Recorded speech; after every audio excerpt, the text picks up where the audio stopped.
everyone, welcome back to Crafting at Whimsy Wonderland. My name is Stacy. Now that Christmas in July is all finished up, I am full on into fall crafts because, well, I enjoy fall crafts a lot. So we went out to breakfast this weekend at the Cracker Barrel Country Store, and I saw this really cute pumpkin door hanger that said welcome on it, and it was 7 pumpkins hung in a row, and each pumpkin had a letter on it, and it was $17.99 to purchase that. So I thought I can make that. So I went to the Dollar Tree and I got 2 packages of their color your own ornaments. My Dollar Tree's just getting their fall stuff out, so hopefully you'll be able to find these, but you need 7 of them and there's 5 in a package. Okay, so I bought 2 packs of that. And then you're also going to need, for the letters, 2 packages of their wooden letters. Now, Crafter's Square also puts these out, but you need 2 sets because you need 2 E's, and there's only 1 E in each package. So you'll need 2 of those. And you're also going to need some of the Dollar Tree jute. You're going to need some of the spackle or wood filler. I got this at Dollar Tree. I used that to fill in the holes on the ornaments so that they are actually just pumpkins, not ornaments. And then I took my letters that spell out the words welcome and I painted them with Waverly chalk paint in the color ink. I didn't figure you needed to watch me paint those. I figured you could figure that out. And then I'm also going to probably be using some wooden beads, and I haven't decided yet if I'm going to use the colored wooden beads that I get at the Dollar Tree or if I'm going to use the natural colored ones that I get at Michael's. I will have to look at it once I get them painted and see how things look together. So we'll get to that step, but you will need some beads. You can leave the beads off as well. The hanger at Cracker Barrel did not have beads, and I just thought that could use some beads. But you know me, I like farmhouse beads. So anyway, the first thing I need to do other than painting those letters is fill in the little holes with the spackle. And these dried for like an hour. They feel like they're good. So I'm going to go ahead and paint them, and I'm going to use Waverly's chalk paint in pumpkin.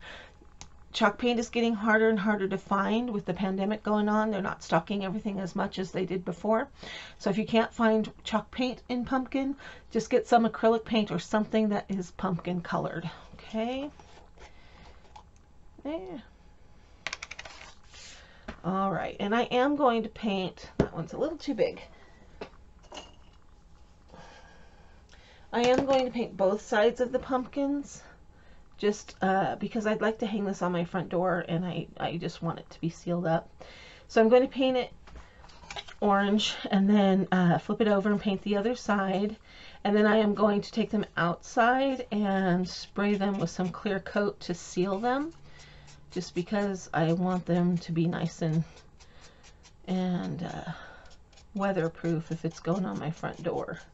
I'm always a little leery about putting things on my front door because I don't have a porch and there's really no protection from the weather on my door. So I'm going to go ahead and paint out all 7 of these pumpkins in the same way, and I'm going to paint both sides. Now, I honestly think you can figure out how to paint a pumpkin and don't really need to sit and watch me paint for 10 minutes. And then sit there and watch the paint dry so I can paint the other side. So I'm going to trust that you can handle that, and I'm going to go ahead and pause the camera, get the painting done, and then I'll come back and show you what I'm going to do next. Okay, so paint all 7 pumpkins, both sides, and then you'll be ready for the next step. Okay, so the orange paint has dried.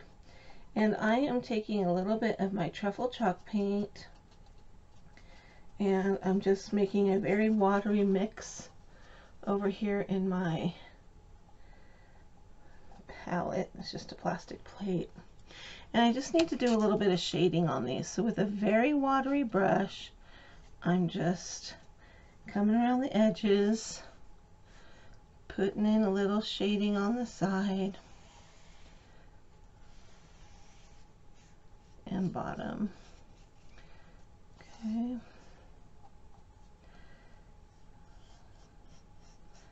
And I'm going to go ahead and just paint the stem brown. And then you see where the little dimples are in the pumpkin? I'm going to kind of come off of that middle one and just continue that oval. Then on the other side, I'm going to do the same thing, aiming up towards the stem. Okay, and I'm going to do that on all of the pumpkins, just so that it'll have a little more character and a little more texture to it.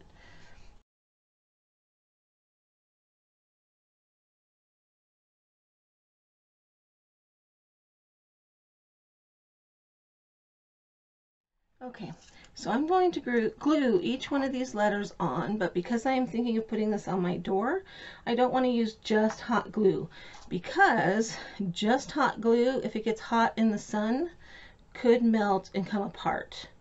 So I'm going to put, I'm just starting with the O because it's closer to me. I'm going to put little dabs of hot glue on here right alongside my E6000.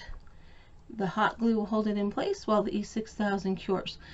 Then I'm going to let this E6000 dry, and before I move on to the next step, I need to take it outside and spray them with a clear coat, so that if it's outside on my door, it's not going to get messed up with the weather.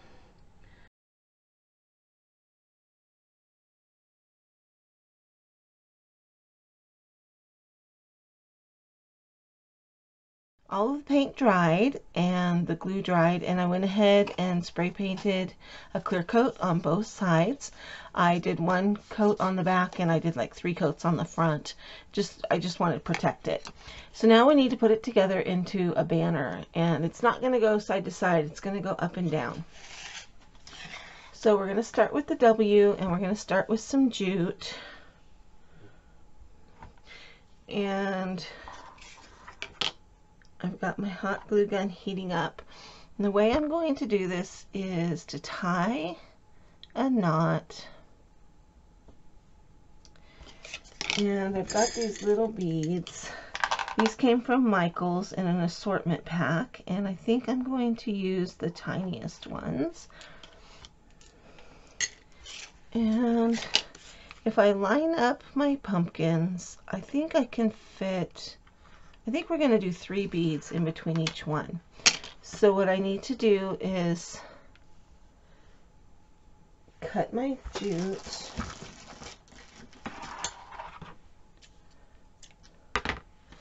and thread on 3 beads.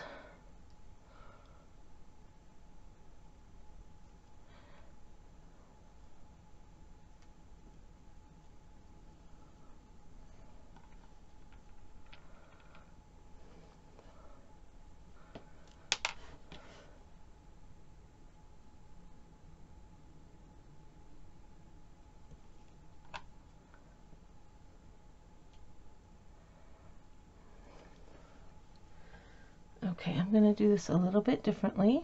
I'm going to go ahead and get this one on because I've already started that. Alright. I'm going to show you a little trick I've learned along the way. I'm going to grab a little bit of glue and put it on my finger.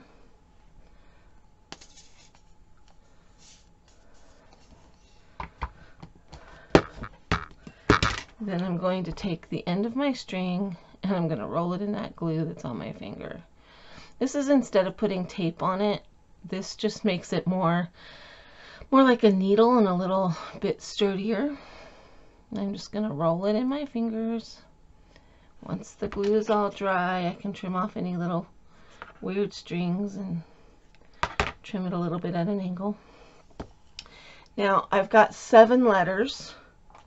And so in between them, there's going to be 6 spaces, right? 1,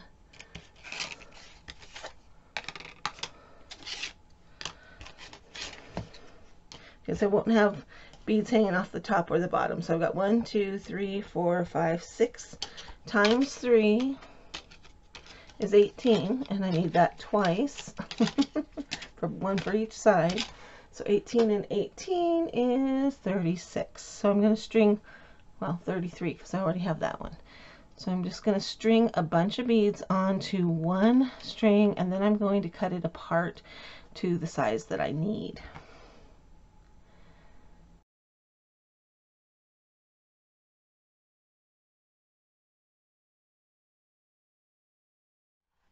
Okay, so I have my 36 beads strung onto my jute. I'm going to tie a knot in the end. This is the end that I had put glue on. And I just want to make sure that these beads aren't going to come off over that, so I need to double knot it. I've got my knot, and I'm going to take 3 beads, and then I'm going to clip it and slide my beads down and go ahead and tie a double knot in the next end.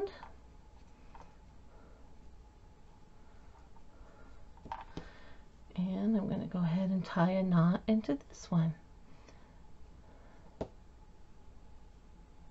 So I want to end up with 12 little pieces of jute with 3 beads on it, tied at both ends.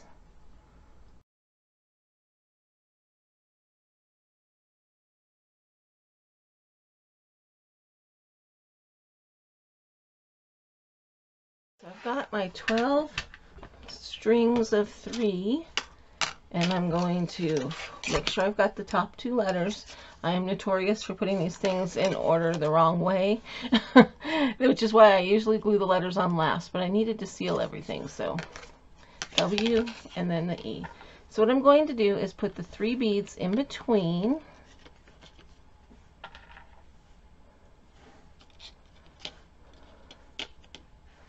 and then I'm going to glue down the strings.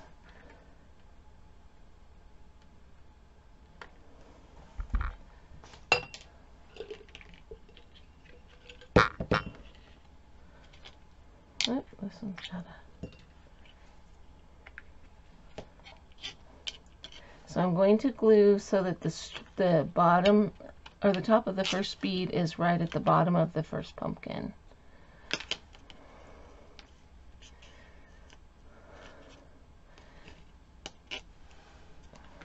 Okay, and the same on the other side.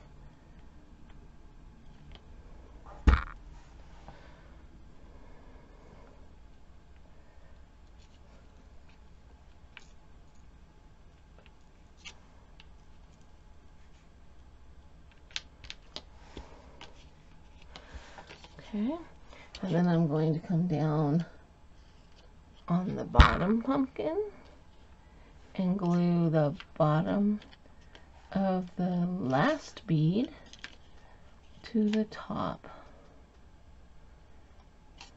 of the next pumpkin.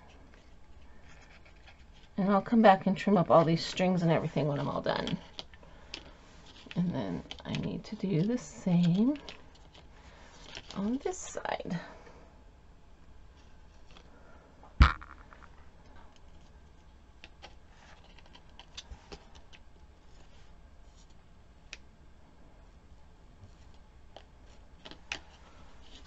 Okay, I'm going to test this by holding it up, seeing how it looks. I think that's going to look really cute. Okay, I want the pumpkins to be able to go down in there. Alright, so we've got W-E, now I need the L. Gluing on my 2 strands. Now I could totally have left this string in one big string. That would have been a good idea. Too bad I didn't have it before I cut it all apart. Then I could have just glued it on and let it be.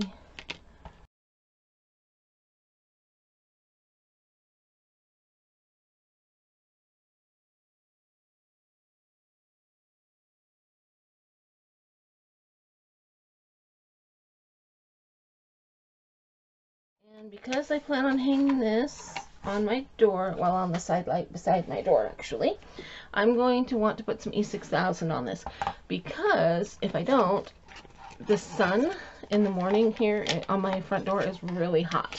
So if I don't get some E6000 on this, then there's a good chance that the hot glue will melt or soften up in the heat of the sun, and that my little banner here will fall apart. So I'm going to, I always have to use my pliers to get my lid off. A lot of people don't think about the fact that where they're hanging their wreath is in the sun, and then they get all upset when their wreath falls apart because the hot glue melts. All right. So I'm just going to put E6000. Once the hot glue is dry, it doesn't matter if the E6000 touches it, so I'm going to just kind of glue over the top of my hot glue. Just putting a little puddle of E6000 on there. It's not going to be the prettiest, but I could take and sandwich another set of pumpkins to cover up this back. And I might do that, because if it's hanging in my window, I'm going to see it.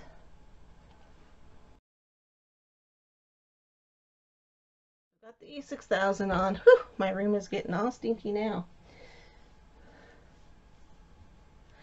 And I'm just going to let this dry. I've got to find a place to lay it out flat. And then I need to decide what kind of a hanger I want to put on it. So I think we're going to go ahead and go with the beads for the hanger as well. So I'm going to set up another piece of jute.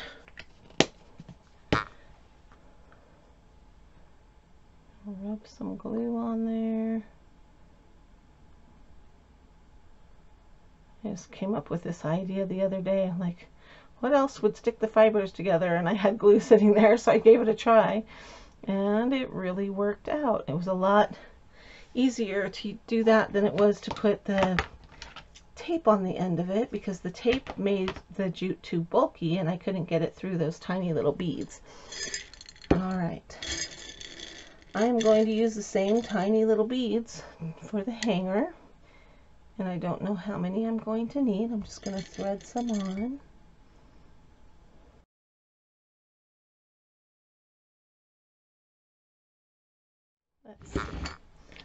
Let's see if this is enough, because I want to get over the top of the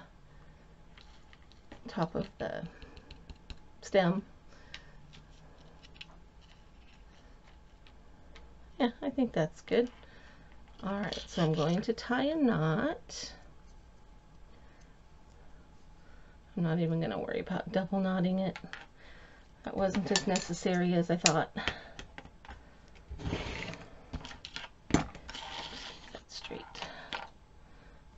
Knot on this side. One thing I have learned using beads as a hanger is to leave yourself some space for the beads to move around, because you're going to want to be able to fold it in half to hook it on to whatever you're hanging it on. I need to put one more bead on this so I have an even number of beads on each side of the middle spot. They're about 8 millimeters. It's hard to measure a round thing. 8 or 9 millimeters. I'm not familiar with what size beads come in, so I just buy what looks right. I know that's kind of lame, but it's the truth. I just had to go change the battery out on my glue gun. It died on me. I love this Ryobi glue gun. If you ever get one, I think it's definitely worth it, but make sure you get an extra battery with it, because when it dies in the middle of a project, it takes a little bit for it to charge back up. So if you've got an extra battery, you can just pop that in while the other one's charging. And I need to put a little E6000 over the hanger as well. And then I need to go lay this down so it can dry. So once it's all dry, then we'll come back. All right, there you have it, my pumpkin door hanger project. Now, I didn't hang my pumpkins in between each and every addition to it, so my pumpkins ended up being a little curved. My strings weren't exactly straight. So make sure that you pay attention to that and hang up your pumpkin as you're gluing it together so that you get a nice straight row of pumpkins. All right. Let me know what you're thinking of this project in the comment section below. Give it a thumbs up if you like it. That helps my channel to grow. And let me know if this is something you might go try to make for yourself. This has been Crafting at Whimsy Wonderland. Thanks for stopping by. I'll see you next time.